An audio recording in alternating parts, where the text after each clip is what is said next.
Not that he was poor. Lots of people in the village were poor. Not that he worked hard. The village was full of hard workers.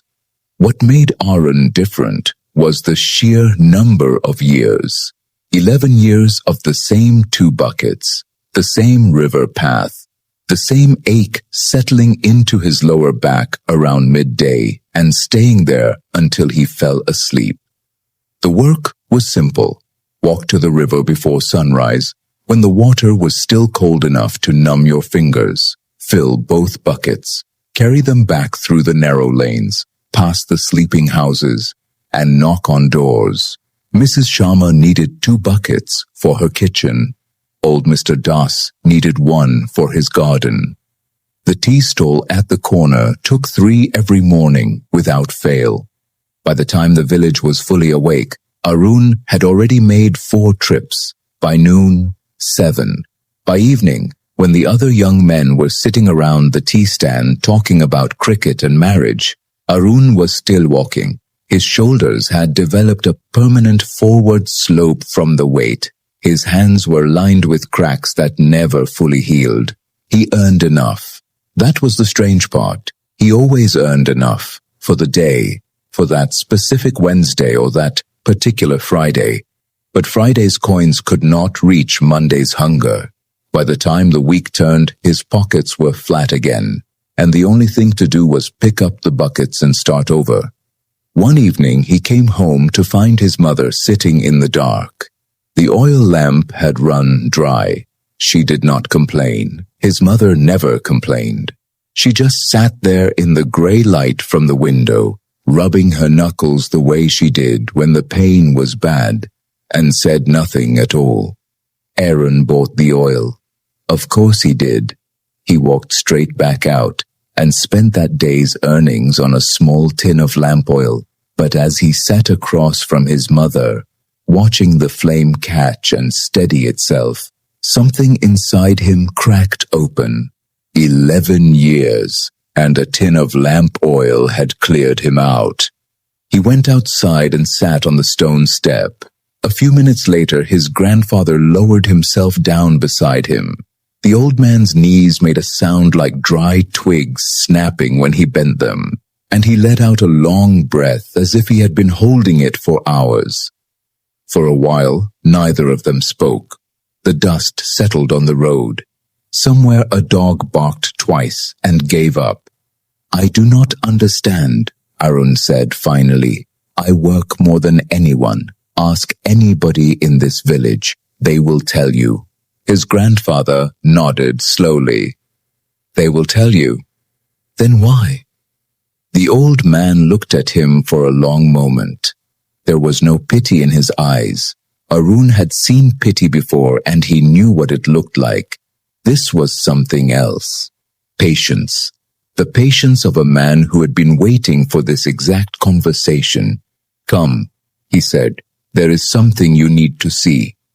They walked through the village together, past the last row of huts, to a house Arun had passed hundreds of times without ever really looking at it. It was ordinary. Same mud walls, same thatched roof, but beside it, running all the way from the river to a small pond, was a narrow channel dug into the earth. Water moved through it quietly, without hurry, as if it knew exactly where it belonged. Arun stared at it. "Who made this?"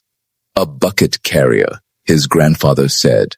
"Years ago, every afternoon, when the other men were resting in the shade, he came here with a spade and dug. 1 hour, that is all. His friends thought he was wasting time. His wife worried he was losing his mind. But he kept digging." The old man bent down and ran his palm along the edge of the channel. And then, one day, the river found his path. And from that morning onward, he never carried another bucket. Not because he got lucky, not because someone helped him, because he spent 1 hour a day building something while everyone else was resting. Arun stood very still. "Do you see?" his grandfather said. "The bucket carriers of this world, and there are thousands of them, millions of them, They wake up and they chase. They chase wages like a dog chasing a cart. And at the end of the day, the cart is in the same place it started, and the dog is exhausted. He straightened up and faced his grandson. But the man who dug this channel, he stopped chasing. He built something, and now the water comes to him.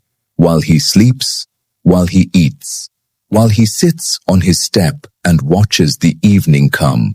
He is not smarter than you, Arun. He is not stronger.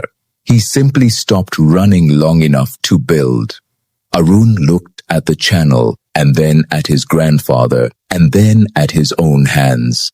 The cracks, the calluses, the permanent bend of his fingers around handles that were never his.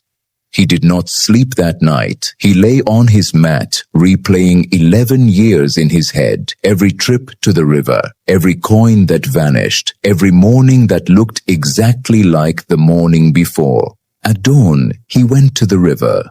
He filled his buckets and made his deliveries, same as always. But when the midday heat came and the other men stretched out in the shade, Arun borrowed a rusted spade from the back of the tea stall and walked to a quiet bend in the riverbank. He knelt in the wet earth and he began to dig. The other men laughed. Of course they laughed. Arun the mud digger, they called him. Found treasure yet? He never answered. He just kept digging.